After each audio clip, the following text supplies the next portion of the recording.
1993. Executives from America's top defense contractors were invited to the Pentagon. The Cold War was over, and they were anxious to hear about the future. The Secretary of Defense didn't waste his words. Defense spending would be reduced, and fast, and many of the companies represented in the room wouldn't survive, and they didn't. Fast forward to October 2020, deep in the heart of the same building, while the rest of the world is reeling from the COVID-19 pandemic, US military planners were running a war game.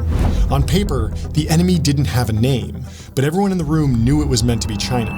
The US didn't just lose, it had its clock cleaned. The vice chairman of the Joint Chiefs of Staff said that the enemy knew exactly what we were going to do before we did it, and they took advantage. The war game proved that the US military was struggling to cope with the new way of war, and it showed everyone that China could actually win. If you care about things like democracy and free speech, this should scare you. But the United States has an ace up its sleeve, an untapped source of talent that can help its military reclaim its status as the best in the world. And in this video, I'm going to tell you about it.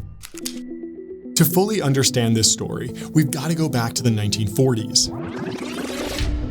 During his presidency, Franklin Delano Roosevelt would often talk to the American people via scripted fireside chats. These were significant events. Families would huddle around the radio to hear what the president had to say. Roosevelt delivered one of his most important in the final days of 1944.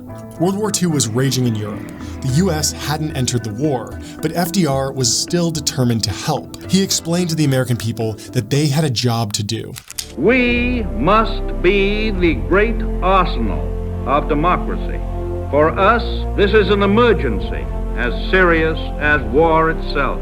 We must apply ourselves to our task with the same resolution, the same sense of urgency, the same spirit of patriotism and sacrifice as we would show were we at war. To help the war effort and maintain national security at home, the United States would use its unmatched industrial manufacturing capacity to help its allies fight off the Nazis. The Japanese attacked Pearl Harbor less than a year after he gave this speech, and despite wanting to stay out of the war, the US was dragged in. But the arsenal of democracy remains a powerful concept. We would all prefer to live in a peaceful world that doesn't require armies. Instead, we live in a dangerous world. And in a dangerous world, the best way to stay safe is by becoming so strong that no one will ever threaten you. That concept is called deterrence. Deterrence, that's what it's about, is you scare somebody away from doing something you don't want them to do by making them fear the consequences. To do that, they must know what the consequences are. Let's go from the middle of one war to the aftermath of another. After both nations played a leading role in defeating the Nazis, the US and Soviet Union locked horns in the Cold War. This epic battle of ideology and technology spanned 45 years. But the pressure of keeping up with the US eventually proved too much for the Soviet Union. It collapsed in December of 1991 under the weight of a stagnant economy, unsustainable military spending, and civil unrest. For most people, the end of the Cold War was great news, but it was bad news for America's defense companies. A world with an unchallenged superpower was not a world with big demand for American military hardware. People even started talking about a peace dividend, basically taking money which used to be spent on national security and putting it into health, education, or tax cuts. Sounds pretty good in theory. Even Dick Cheney, who would go on to become George W. Bush's vice president, talked about cutting costs. Because we now face neither a global threat nor a hostile, non-democratic power dominating a region critical to our interest, we have the opportunity to meet our requirements at lower levels and at lower cost. Between 1991 and 1996, defense spending fell by more than 15%. An in-house Pentagon study came to the conclusion that the United States didn't need so many companies making fighters, bombers, tanks, submarines, and missiles. That was the context which led to the Secretary of Defense, Les Aspin, and his deputy, William Perry, inviting defense industry executives to the Pentagon on that fateful night in 1993. One industry leader called it the Last Supper. The administration officials wanted the industry to become leaner and more cost-efficient. Again, sounds great in theory. They encouraged the executives to consider mergers. He even said later that we expect defense companies to go out of business. We will stand by and watch. And that's exactly what happened. Dozens of prime contractors merged or were absorbed into mega corporations. Venerable names like Hughes Electronics and McDonnell Douglas ceased to exist. Firms like General Electric and Chrysler sold their defense subsidiaries. At one point, the industry was shedding 1,000 jobs a day. It was great news for the executives and shareholders at the companies that survived. Their market share went up, and so did their market capitalization. But the defense sector didn't become leaner. It became less competitive, and the remaining defense primes learned how to charge more for less. The US government was happy to take some of its battleships off the board. But back then, in the carefree and optimistic 1990s, it didn't seem like a problem. After all, it was the 90s. Nothing was a problem. Former Eastern Bloc states were slowly but surely traveling the long road to democracy. Bill Clinton was the first baby boomer president. Money was easy, and so was life. The US felt invincible. 9/11, the great financial crisis, the war on terror, these were all specks on the horizon. In the words of the political scientist Francis Fukuyama, it felt like living in the end of history. But history hadn't ended. It was just taking a deep breath. And around the same time that the United States was taking its battleships off the board, on the other side of the Pacific Ocean, China was building hundreds of them. Throughout the 1990s, China experienced the biggest economic boom in history. Hundreds of millions of people were lifted out of poverty, and the country went from being a relative economic backwater to a manufacturing powerhouse and full-fledged member of the international community. The prosperity created by the boom gave the Chinese Communist Party's leaders the means to reclaim what they saw as China's rightful place in the world order. No leader has gone about that task with more vigor than Xi Jinping. We should strengthen national defense and army modernization, building the People's Army into a great wall of steel. Under his one-man rule, China has adopted an increasingly aggressive foreign policy. He wants to cement his own authority and enhance the legitimacy of the Communist Party. The best way to do that is by shaping the international system so it more closely aligns with China's geopolitical interests. And the best way to do that is by modernizing China's armed forces to the point where they can respond to any perceived provocation, coerce their adversaries into doing what China wants, and take on the United States in the Asia-Pacific region. So how exactly has Xi Jinping expanded the military capabilities of the People's Liberation Army, or PLA? There's new concern tonight about China's military capabilities amid a report the country recently tested a nuclear-capable hypersonic missile. And it's understood that US intelligence had no idea that China had moved this far ahead. In late 2015, as part of a sweeping reorganization of China's armed forces, Xi elevated the missile force to the same level as the Army, Navy, and Air Force. In a grand ceremony, he even renamed the 2nd Artillery Corps to the PLA Rocket Force. But it's not just theater. China has made huge strides in 3 different missile classes. The first is anti-carrier ballistic missiles, such as the DF-21D. These are designed specifically to destroy the aircraft carriers and bases that have formed the backbone of US military dominance in Asia for decades. US military planners now have to grapple with what was previously an unthinkable scenario, which is that US aircraft carriers could be completely obsolete in a conflict near the Chinese mainland. The second is land-based intermediate ballistic and cruise missiles. China has achieved a near monopoly in this type of missile. It did so by not signing up to the Intermediate Range Nuclear Forces Treaty. This agreement, signed in the Cold War, aimed to reduce the threat of nuclear conflict. It banned the US and Russia from deploying these missiles. And although the United States withdrew from the treaty in August of 2019, China still had a 30-year monopoly on making them. China is also believed to have the world's biggest stockpile of hypersonic missiles. Because of the name, people focus the hypersonic part on how fast they go, but actually the biggest issue when it comes to defenses is that they can fly very low. Because of the circular nature of the Earth, if you have a radar system, you don't see it until close to the last minute, which makes it difficult to intercept. As of today, the US doesn't have hypersonic missiles at all, nor does it have any reliable way of shooting them down. China's missile capabilities pose huge threats to the US Navy in the Pacific and US allies in the Asia-Pacific region. So does its Navy. I think it's important to understand, let's talk shipbuilding capacity today. If China was to lose half of their Navy today, it would take them 2 to 3 years to rebuild their surface Navy. If we were to lose half of our surface Navy, it would take us probably 20 years. What's more, the US Navy predicts that between 2020 and 2040, the total number of Chinese Navy ships will increase by 40%. Today, China is one of the few countries that has successfully achieved the nuclear triad, the ability to launch nuclear missiles from the air, land, and sea. That gives Beijing something powerful, a reliable second-strike nuclear capability it can use to deter and coerce its enemies. Xi Jinping has put hundreds of new battleships on the board. At the same time, he's also seeking control of new technology. One of the most worrying areas of Chinese development has been cyber warfare. As much as we know, the Chinese have the biggest cyber forces in the world. China is investing hundreds of billions of dollars in emerging dual-use technologies so that the People's Liberation Army can achieve battlefield dominance.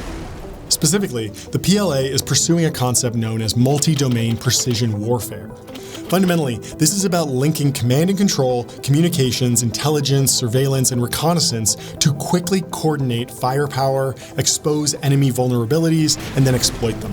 At the heart of multi-domain precision warfare sit dual-use technologies such as AI, robotics, cyber, infrastructure, and automation.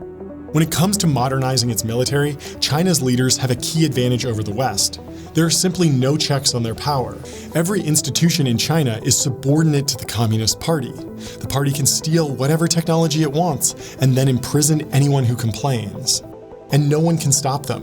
The Chinese started to prioritize cyber warfare and information warfare in general very early in 1990s. They understood that the key of American advantage was the information advantage, and to win they needed to destroy this American advantage. China now leads the world in 37 out of 44 key technologies covering a wide range of critical fields such as space, robotics, AI, biotech, and quantum computing. These are the technologies that will determine the balance of power in the 21st century. Now, we don't know much about that October 2020 war game. But we do know that the Red Team attacked clustered US forces with hypersonic missiles while also disrupting satellite communications. In other words, the Red Team waited for the US commanders to do exactly what they expected, and then they destroyed them. China has built a military that can take on and defeat the United States, but that's still only half the story. To truly understand how the US military lost its advantage, we have to go back to the middle of the 20th century, and a time when many of the West's most brilliant scientists happily worked hand in hand with their governments. Kelly Johnson built entire generations of new aircraft at Lockheed. Alan Turing devised techniques that cracked German ciphers during World War II. John von Neumann was an integral part of the Manhattan Project. And many of the technologies created in the furnace of war became household staples. The internet, personal computing, GPS, and commercial air travel. All are integral to the modern world, and they all began as military R&D projects. Incredibly, in 1960, the US Department of Defense accounted for 36% of all R&D spending. And I don't mean in the US, I mean in the world. But then, something began to change. A lot of it can be traced back to one man, Robert McNamara. McNamara was a new kind of bureaucrat. Before he became JFK's Secretary of Defense, he was the first ever president of the Ford Motor Company who wasn't a member of the Ford family. Simply put, McNamara was brilliant. As a dedicated disciple of scientific management, he was constantly building models to find the most efficient way of doing things. He brought that technocratic spirit to the Pentagon. In the early 1960s, McNamara instituted the Planning, Programming, and Budgeting System. McNamara was driven by a concern that individual military departments had to set their own budgets. And his time at Ford made him confident he could improve efficiency and reduce waste. In a nutshell, his reform meant funding would be allocated based on strategic objectives set by the DoD's military and civilian leadership. It fundamentally altered the incentives faced by major US defense contractors. And it inadvertently sowed the seeds of not just the Last Supper, but the problems faced by the US defense industry today. Let me explain. McNamara believed that the US already had the technological advantage it needed to defeat the Soviet Union. All it needed to do to win was allocate its resources efficiently. When it came to the Cold War, McNamara was right. The US used its unmatched industrial manufacturing base to build the world's strongest conventional military. But technocrats like McNamara are much better at seeing the world as it is, instead of seeing how it could be different in the future. Thanks partly to reforms he implemented, the US defense industry became obsessed with efficiency, and adhering to process became more important than achieving real technological progress. In his best-selling memoir about Lockheed's Skunk Works division, Ben Rich wrote, "In my 40 years at Lockheed, I worked on 27 different airplanes. To today's young engineer will be lucky to build even one. He was right. In the 1950s, the US built 5 generations of fighter jets, 3 generations of bombers, and 2 entirely different classes of aircraft carriers. And that's just in 10 years, just the 1950s. But the United States hasn't fielded a new bomber plane since the end of the Cold War. Not only are new systems rarely being built, the costs of building them in the first place have skyrocketed. In 1969, an analyst in the Office of the Secretary of Defense gave some interesting testimony. About 90% of major weapon systems bought by the DoD wound up costing at least twice as much as the original estimate. The F-35, a fighter plane which was meant to be a one-size-fits-all solution for the Air Force, Navy, and Marine Corps, is now expected to cost taxpayers $1.6 trillion over its lifetime. In fact, the cost of developing fighter planes increased by 100x from the 1950s to the 1990s. Ben Rich's memoir was published in 1994, the year after The Last Supper. The problems he described have only become worse since then. Last year, the DoD released a report about the state of competition in the defense industry. You wouldn't expect a government document to read like a thriller, but this one does. The report found that the US military is increasingly dependent on a small number of contractors for critical defense capabilities. 90% of America's missiles come from just 3 providers. Every nuclear-powered aircraft carrier is designed and built by one company. When Les Aspin and Bill Perry invited the leaders of US defense companies to the Pentagon for the Last Supper, there were more than 50 defense primes. Today, there are just 5. Lockheed Martin, Raytheon, General Dynamics, Boeing, and Northrop Grumman. And they have learned to operate in ways that wouldn't be tolerated in other industries. Under the current system of procurement created by Robert McNamara, the US government spends years defining requirements before ever putting out a request for a new system. That approach is increasingly out of step with a world where our rivals are aggressively investing in new technologies in order to catch up. In 2018, the US Undersecretary for Research and Engineering, a man named Mike Griffin, said that on average, it takes the United States 16 years to deliver an idea to full operational capability, compared to just 7 years in China. That kind of advantage compounds incredibly quickly. Even if your adversary starts with a fraction of your power, if they grow at twice the speed you do, soon they will overtake and overpower you. Meeting the threats of today requires developing the technologies of tomorrow. If we can return to what used to be this country's ace in the hole, our ability to try out new ideas, that is the best of this country. We have let our legal and contracting processes get in our way. Underinvestment is also a huge problem. When people get out of line, we've been able to redirect that through a combination of military force, economic sanctions, and diplomatic, right? It's always going to be those 3 things. The U.S. falling behind on military, the U.S. having an equal on this, will change the game substantially. Today, the industry spends an average of just 1 to 4% of its revenues on internal R&D. By way of comparison, Alphabet reinvested 15% of its revenues into R&D in 2020. There's more AI in a John Deere tractor than there is in any system that the US DoD is fielding. Until 2019, the United States' nuclear arsenal was still operating off of floppy disks. Okay, now that we have a handle on the problems, what's the solution? In China, absolute power has been concentrated in the hands of one man, Xi Jinping. But not only does that run counter to American values, what's happened to the United States defense industry over the last few decades should serve as a warning against concentrating power. Instead, to reboot the arsenal of democracy, we should look to the lessons of the 1950s and 1960s. We should harness the talents of the nation's best scientists and engineers. In other words, we need to look to Silicon Valley.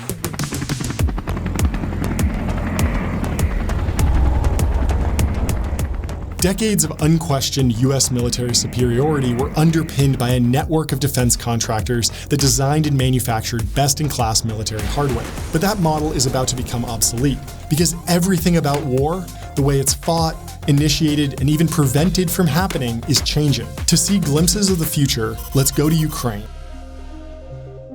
Even before any of its soldiers marched onto Ukrainian territory, Russia launched its invasion with repeated DDoS attacks and a Trojan horse malware protocol aimed at paralyzing Ukraine's command and control structures. Both sides are making extensive use of commercial drones to spot enemy combatants and improve the performance of their artillery. The war in Ukraine is the perfect showcase of what the next generation of combat will look like. Today's big defense companies may not like it, but software is finally eating the battlefield. The once clear lines between different terrains and different branches of the armed forces will become increasingly blurry. This is a future we can't avoid. China and Russia are adversarial nations are not waiting and have, in many ways, been much more successful at adopting commercial technology into their military process. Xi Jinping has publicly pledged to make China the world leader in AI technology by the end of the decade. And Vladimir Putin once said, Повторю, искусственный интеллект – ресурс колоссальной силы. Кто будет владеть им, я уже об этом говорил неоднократно публично, тот вырвется далеко вперед. Thankfully, there are companies that understand the scale of the challenge ahead of us, and they're building the next generation of software-enabled weapons. Okay, let's shift our focus to northern Poland in late 2021. NATO forces, knowing that Russia's invasion of Ukraine is imminent, are running a military exercise called Project Artemis. But they're not just working with each other, they're also working with a Californian defense startup named Anduril. Anduril isn't a typical defense company, and Palmer Luckey, the guy who started it, isn't your typical defense company founder. He thinks that to modernize the US military, you have to first modernize the US defense industry. Think about any great tech entrepreneur, people like Jeff Bezos, Steve Jobs, Elon Musk, etc. They all carry distinct images of how the future could look, and they have a deep drive to build the products that bring that future to life. That is really the reason that I started thinking about what a next generation defense company would look like. What would it look like to build a company that could take those bright people out of the advertising industry, out of the search engine optimization industry, out of the augmented reality mustache emoji industry, and put them to work on things that were more important.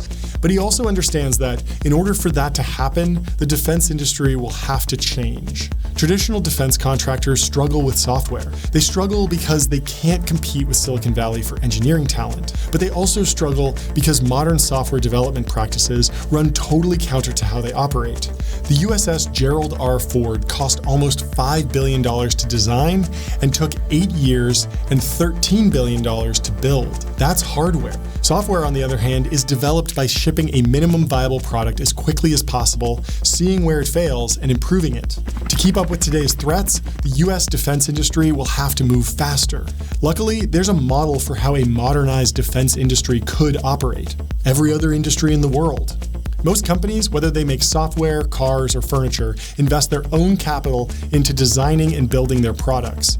And they don't get paid until they sell a finished product. There's actually a great example of a company that quickly engineers new products and sells them off the shelf to government partners, SpaceX. And SpaceX spends billions of dollars of private capital on research and development. And according to NASA's own analysis, it designs rockets 3 times cheaper than NASA. Designing products this way can also improve how the military spends its money. Historically, defense technology proceeds one long, detailed project proposal at a time. These proposals are driven by good intentions, efficient use of taxpayer money to meet military needs. But often, many of the savings are actually an illusion, because although this process does a great job of answering the question of what the next battleship should look like, it never asks the question of whether a new battleship is needed at all. That's why, instead of competing with the defense primes for the biggest contracts, Anduril starts by thinking about the problem the military should be trying to solve, and then goes away and develops it without being told to. We're not saying, hey, give us $1 million this year, $1 million the next year, $1 million the next year, in 5 years we'll have something we can test. We're saying, you know what, we're just gonna spend $10 million of our own money. We're gonna prove to you that this can be done in 6 months, not 6 years. This helps it avoid one of the biggest pitfalls of defense procurement while channeling the brilliance of the people who solve hard problems for a living. Scaling up this approach could drastically cut development times. Apple puts out a new iPhone every year. Now, I'm not saying that the iPhone is as complex as an aircraft carrier, but I am saying that the US defense industry could be doing much more to study the world's biggest consumer tech companies and learn some valuable lessons about modern development and manufacturing techniques. Encouraging the greater adoption of commercial technology in the defense industry is also an ideal way to introduce something that's been sorely missing for decades: real competition. The wave of mergers and consolidations in the wake of the Last Supper created an industry where companies don't truly compete with each other. By lowering the barriers to entry, the US government could tap into a huge source of new ideas, while actually restoring competition and putting downward pressure on costs. After years of willingly taking some of our biggest battleships off the board, Anduril could hold the secret to putting them back and regaining the upper hand in a dangerous world. But there needs to be hundreds of Andurils competing hard with each other in service of a shared goal, protecting the Western world and everything it stands for. That's something we're working through right now. It comes back to, how do they look at this so it's not a cost, but it's a profit for them? The wars of today are won by navies, aircraft, and missiles. But the wars of tomorrow will be won by software and hardware working in perfect harmony. That means the future will belong to the nations that embrace emerging technologies and empower their scientists and engineers to create the next generation of weapon systems. We're living in the most unstable and dangerous geopolitical environment since the end of the Cold War. The world is a powder keg.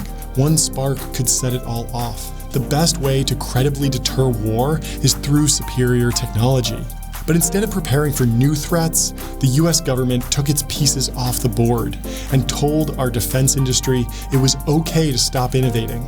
We no longer have the luxury of time. But by applying lessons from Silicon Valley and embracing the potential of founders and companies that break the mold, the US military can regain its edge. If you want to learn more about the military origins of Silicon Valley, then just watch this video next. Thanks a lot.